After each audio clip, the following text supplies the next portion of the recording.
What is exactly the language that's bothering Russia right now? When you're in discussions with Russian representatives at the UN, what is bothering them, and what can be removed as far as you're concerned? Well, I'll tell you what they say. I mean, and they have said it already. They do not want any reference to military intervention, and no one is speaking about that. Right. They do not want any reference to sanctions, and no one is speaking about sanctions as such. They don't want the Arab peace plan, which says that the president delegates power to the vice president. We didn't ask that the president should step down, but only to delegate powers to the vice president, which actually, according to their constitution... And you know, there's a joke now that says Bashar al-Assad is going to demote himself to vice president.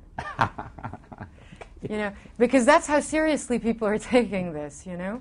I didn't hear this joke. Right. They're saying it's just toothless, it's going to lead to nothing. This regime is going to continue to employ violence because it's the only way it knows to deal with opposition. Do you think that's true? Well, up to now it's true. Yeah. But you have to refer that to the world we are living in. And if this resolution is passed and Russia removes every little reference to possible sanctions, possible intervention, possible pressure, then what good will that resolution do? It will still put pressure on the Syrian government, because they realize that Russia cannot stand up forever. Yeah. And they are under great pressure now. Anyhow, Russia does not want to be against the people.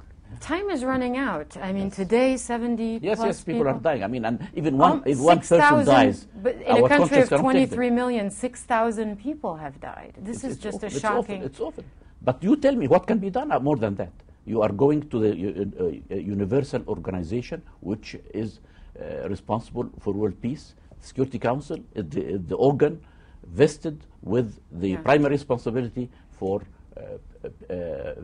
peace and security in the world. You cannot go further than that. People will say, why was Libya a case that the international community thought required intervention because a massacre was about to take place? I'm quoting people. Well, whereas Syria is a country where a massacre is taking place and there's no intervention. Well, why? I'll try to answer, but it's not my view personally, but I'll give you some example. First of all, at one time, Gaddafi's son, Saif al-Islam, threatened that he's going to wipe up the whole city of Benghazi. Yeah.